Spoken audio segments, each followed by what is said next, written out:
Hello students, आपका बहुत बहुत स्वागत है बेटा एनसीईआरटी इन्फो बाइट्स के अगले वीडियो सेक्शन में। फिर एक इंटरेस्टिंग टॉपिक के साथ हम लोग आपके सामने हैं।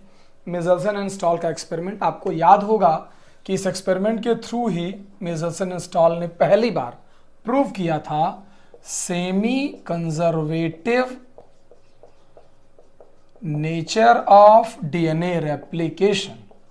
नेचर ऑफ डीएनए रेप्लिकेशन पहले ज़रा याद कर लीजिए। तो डीएनए रेप्लिकेशन डीएनए की कॉपिंग का स्टेप है या प्रोसेस है, और उसको सेमी कंजर्वेटिव नेचर प्रूव करने का जो क्रेडिट जाता है वो मिज़ल्सन एंड स्टॉल को जाता है। पहली बार इन्होंने ये एक्सपेरिमेंट ई कोलाई के अंदर किया by using heavy and light nitrogen microscope, nitrogen isotopes.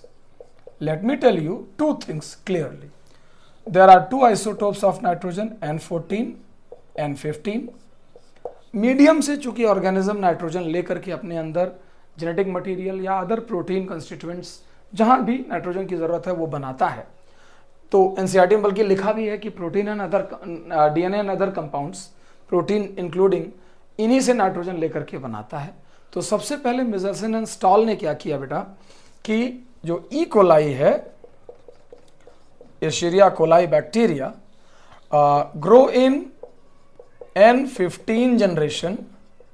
उन्होंने सबसे पहले ई कोलाई को बहुत टाइम तक N15 जनरेशन में ग्रो कराया, N15 मीडियम में ग्रो कराया, मल्टीपल जनरेशन्स तक N15 मीडियम में ग्रो कराया फॉर मेनी जनरेशन्स, और उसके बाद उन्होंने उसे ट्रांसफ़र कर दिया N14 मीडियम में, then transfer to N14 medium, और फिर उसमें वो डीएनए के पैटर्न को सेंट्रीफ्यूगेशन करके पता लगाया कि क्या होता है। मैं आपको मेन वर्ड्स बताता हूँ बिकॉज हमारा जो एनसीईआरटी इन्फो बाइट्स का टारगेट है वो है क्विक रिवीजन के लिए आपके पास एक कॉम्पैक्ट वीडियो देना। तो सेंट्रीफ्यूगेशन के थ्रू जो कि उन्होंने सीजियम क्लोराइड ग्रेडियंट में किया, CaCl ग्रेडियंट में किया। आपको पता होगा caesium is the element with heaviest density, highest density के साथ का जो है, और उसको CaCl ग्रेडियंट में यूज करके उन्होंने सेंट्रीफ्यूगेशन किया था, और सेंट्रीफ्यूगेशन के बाद अलग अलग बैंड बनते हुए देखा और डीएनए का सेमी कंजर्वेटिव नेचर प्रूव किया। एक बार मैं आपको ये सारी बातें इधर समराइज कर रहा हूं कि ये प्रोसेस चलती कैसे है। सो बेटा let me show you this. हुआ क्या होगा, सबसे पहले उन्होंने एक बैक्टीरिया को N15 मीडियम में ग्रो कराया। तो जब N15 मीडियम में कोई बैक्टीरिया लगातार ग्रो करता रहेगा और उसका डीएनए हम सैंपल करेंगे और सेंट्रीफ्यूगेशन में करेंगे तो हमें पता चलेगा कि उसका ये वाला स्ट्रैंड भी 15 है, ये वाला स्ट्रैंड भी 15 है। समय में चलते चलते अगर हम इसको सैंपल में ड्रॉ करेंगे तो एक ही बैंड मिलेगा और हम उसको N15 बैंड बोलेंगे।